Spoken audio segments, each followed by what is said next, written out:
Sveiki, su jumis Sportpodas ir Augustos Kiperio laida Žalgiris Eurolyga. Ir vakar Kauno Žalgiris namuose nežaidė, žaidė išvykoje ir 90-901 taškų nusileido Madrido Real ekipai Ispanijoje vėlyvų vakarą Madride rungtynėse. Ir rungtynės pradėjo Žalgiris slogiai, 8-18 pradėjo kėlinį. Realas atrodė geresni pradžiai, pirmas kėlinys ir baigėsi 22-16, bet paskui Žalgiris kažkaip atkuto ir antrą kėlinį sužaidė lygiom 21-21 ir į ilgą pertrauką išėjo Žalgiris atsilikinėdami 43-37, bet su viltim per ilgą pertrauką interviu Žalgirio lyderis 33 taškus ir 11 rezultatyvių perdavimų bei 37 balus surinkęs Silvanas Francisco pasakė, kad teisėjai turėtų keisti teisėjimą, nes tragiškas teisėjimas buvo bent jau Francisco akimis. Tai ir tikrai galima buvo su to sutikti, prie to prieisime. Žalgirį tiesiog į neviltį vedė prasiveržimai, kuriuos darė Madrido Realas. Realas išmetė tik 9 tritaškius ir pataikė 2. Aš nesu matęs Eurolygoje tokios komandos, kuri įmetusi 2 tritaškius, kad ir įmetusi 2 tritaškius, sugebėtų vis tik 100 įmesti. Tai reiškia, atmeskim tos 6 įmestus taškus tritaškiais, tai yra 94 taškai netritaškiais. Čia yra kosmosas. Aišku, baudų metimų irgi daug, 33 mesti, 28 taiklus. Tai geriausiai pas Madrido Realą žaidė Teo Maledonas, 25 taškai, 34 balai, 11 taiklių baudų metimų iš 11, vienintelį tritaškį visus 3 tritaškius savo jis prametė, tačiau iš 8-7 dvitaškiai tiesiog nesustabdomas.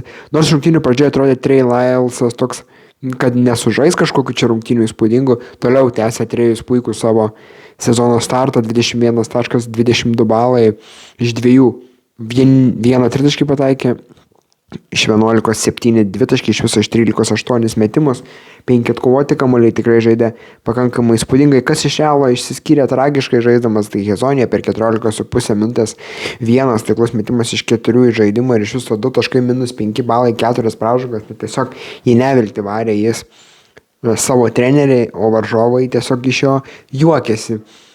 Tikriausiai, kad taip turėtų būti, nes žaidė tai tragiškai. Šiek tiek Andrėsas Felisas mane nustebino 6.10 balų iš 5-3 dvitaškiai taiklus.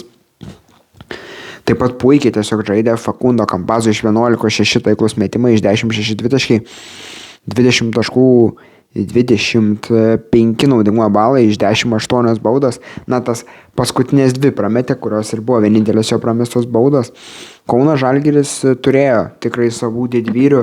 Labai gerai rungtynėse žaidė iš 15-10 metimų, iš 9-7 tritaškius bei 6-6 baudas pataikęs ir karjeros rungtynės, mano nuomonė, tikrai karjeros rungtynės sužaidęs Francisco, kuris surinko 33 taškus, 5 kartus išprovokavo pražangą, 5 kartus pats prasižengė, atliko 11 rezultatyvių perdavimų, taip surinkdamas 2 dublį bei 37 naudingumo balai. Taip pat įspūdingas rungtynės žaidė karjeros, galimai irgi vienas iš karjeros rungtynių žaidė, dar prieš Dubajų puikės irgi turėjo rungtynės Tubelis, 22.24 balai, tai beveik pusvalandį aikštelį praleidęs, iš 6-6 dvitaškius pataikęs, iš 8-7 bendrai metimus pataikęs, iš 2-1 tritaškį, iš 7-4 baudas, 19 taškų, 5 atkovoti kamuoliai, 23 balai, 7 išprovokuotos pražangos, 4 pačio prasižengtos, tai Ąžuolas Tubelis tiesiog įspūdingas buvo jo pasirodymas.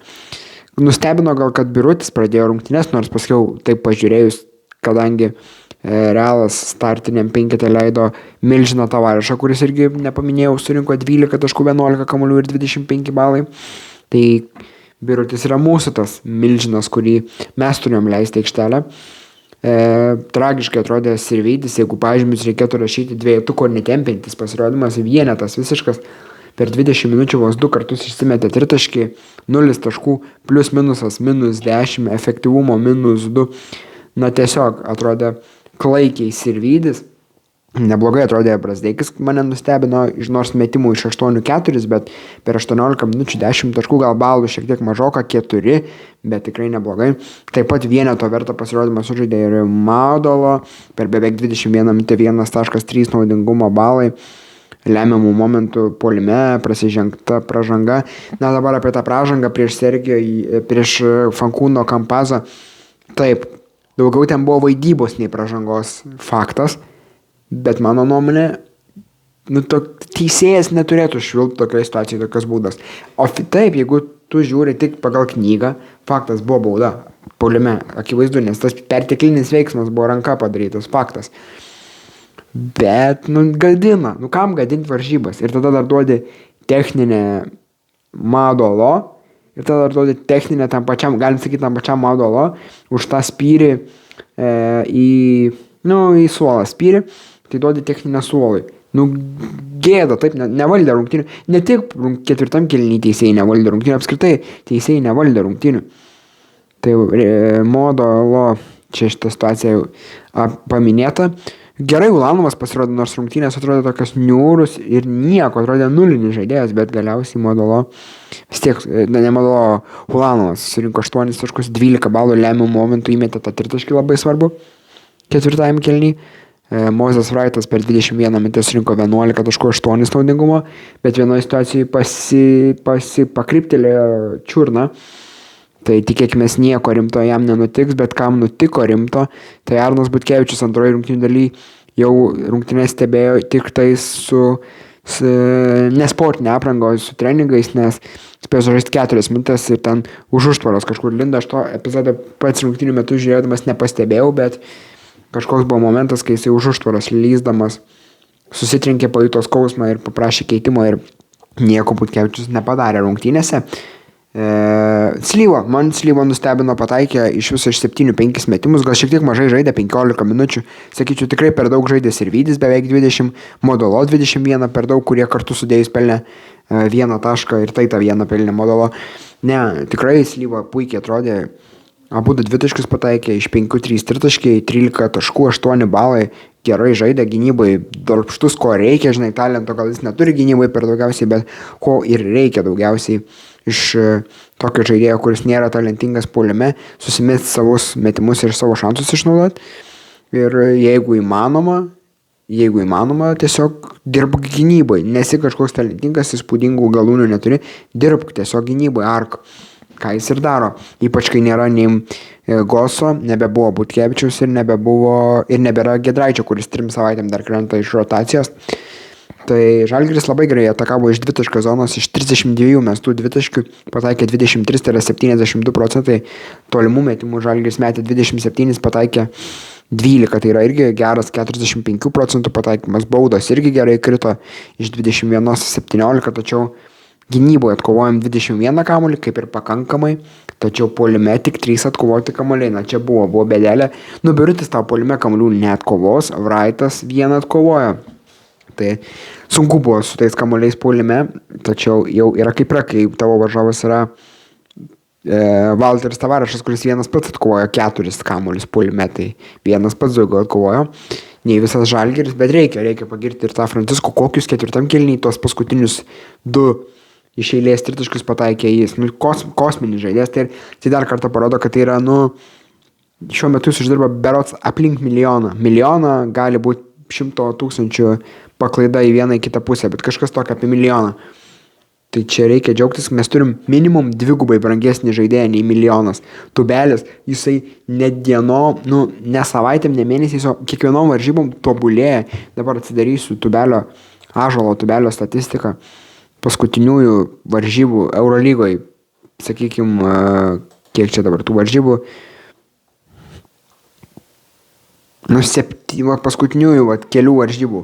Prieš Barceloną 8.7 naudingumo balai per 19 minučių, prieš Virtusą 10.16 balų, prieš Asvelį 11.12 balų, prieš Valenciją 11.19 balų. Krenta iš konteksto biški mačas su Priejo Olimpiakosu 6.5 balai, bet tada prieš Dubajo 22.24 balai. Ir tada prieš Realą 19.23 balai. Dar reikia paminėti, kokiu pataikymu jisai rungtynės uždė iš 2 zonos. Iš 3 nėra jis labai spūdingas žaidėjas, bet Buvo ir iš dvitaškio neblogų pasirodymų. Nu, pavyzdžiui, prieš Barsą iš 5-4 dvitaškiai, iš Virtuso iš 5-4 dvitaškiai, prieš Asvelį iš 8-5 dvitaškiai, prieš Valenciją iš 3-1 dvitaškis, vienintelis pataikytas tritaškis ir iš 8-6 baudas. Nu, prieš Olympiakos sunkesnis jam mačas buvo iš 6-3 dvitaškiai, prieš Dubajų iš 9-8 dvitaškiai ir dar iš 2-1 tritaškis ir visos 3 taiklios baudas.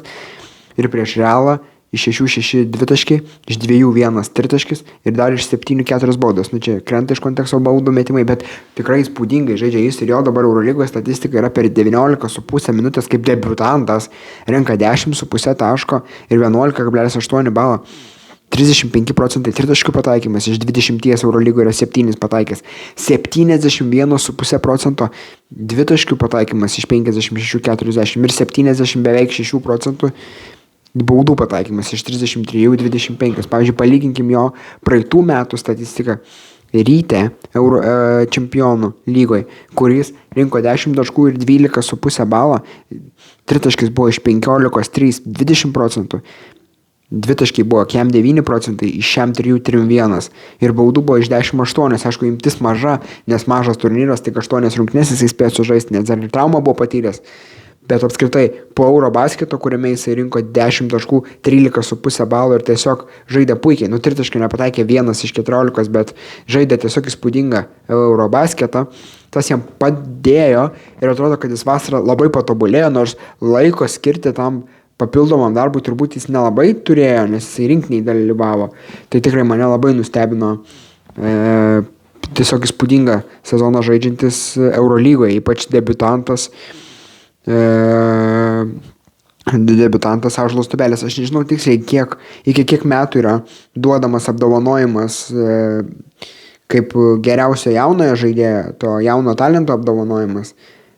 Rookie of the Year, aš nežinau, iki kiek metų yra duodamas geriausio jaunojo žaidėjo apdovanojimas, bet aš manau, kad Ąžuolas turi būti kalboj. Nu taip, turbūt laimės, neprisimenu dabar tiksliai vardo, bet Valencijos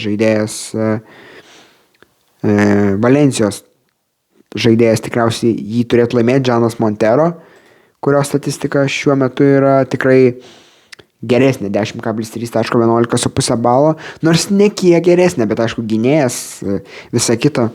Bet aš manau, Ąžuolas, nežinau kiek metų, ten man atrodo iki 23 ir yra tas apdovanojimas, ar iki 22, bet bent jau iš tų naujokų pirmamečių, jeigu taip neskaitant to jauno žaidėjo apdovanojimo, bet tiesiog pirmamečiai, kurie pirmą sezoną žaidžia Eurolygoje, tai jisai vienas geriausių, tai, gal Kabengelę galėtume vadinti tą tikrą tą monstrą, bet Ąžuolas kažkur 5-tukė būtų tikrai šito apdovanojimo, Cisko mes apkalbėti irgi reikia, šiuo metu Eurolygoje jis yra 8 pagal taškus, 1 pagal asistus, 6 pagal naudingumo balus po 16,5 taško, po 7 rezultatyvius ir 20,2 naudingumo, vidutiniškai 42,5% tritaškiai iš 73-31, kosminis pataikymas, dvitaškiai iš 59-32, tai yra 54%, baudas irgi iš 53-47, 5,5%, jis klysta 2,5 karto, bet tai yra normalu, kai tu po 7 perdavimus atlieki.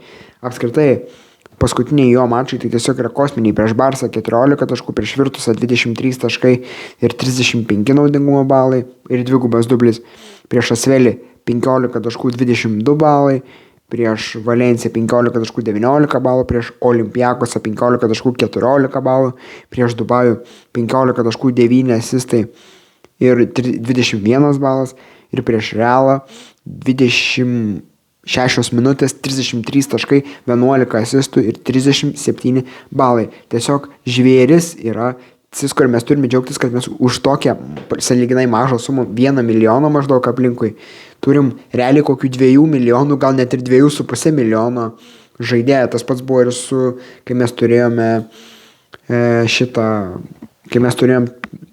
Keenan Evans irgi, mes turėjom sąlyginai ten už 700 tūkstančių, 750, bet mes turėjom minimum dvigubai pigiau žaidėją, kuris tikrai yra minimum dvigubai brangesnis žaidėjas. Tai dabar Žalgirio laukia Eurolygoje mačas prieš Vitorijos Baskoniją lapkričio 25, berods tai yra antradienis ir ketvirtadienį laukia Makabis bet dar prieš tai laukia ir akistata Lietuvos krepšinio lygoje prieš Panevėžio Lietkabelį. Tai Žalgiris tikrai dabar yra šiek tiek duobėjai, jau bent jau eurolyginė prasme. Mes negalim sakyti, kad čia yra visiška duobė, bet kol kas dar ne visiems klubams sužaidus 12 turų, Žalgiriui sužaidus 12. Žalgiris turi 7 pergalės, 5 pralaimėjimus, tiek pat 7 pergalės turi ir Olympiakosas, bet jis turi 4 pralaimėjimus, nes yra mažiau rungtynių sužaidęs. Monakas, Barcelona turi irgi po 7 pergalės, 5 pralaimėjimus. Valencija, Fenerbahčė turi po 6 pergalės, 5 pralaimėjimus. Tai šitie klubai dar gali, mūsų jie neaplenks tikriausiai, nes mes tiek Fenerbahčė, tiek Valencija nugalėjome. Bet šiuo metu Žalgiris yra 5 vietoje, vienvaldis Eurolygos lyderis yra Tel Avivo Hapoelis su 9 pergalėm. Tai va, Žalgiris tikrai turėtų gerinti gynybą.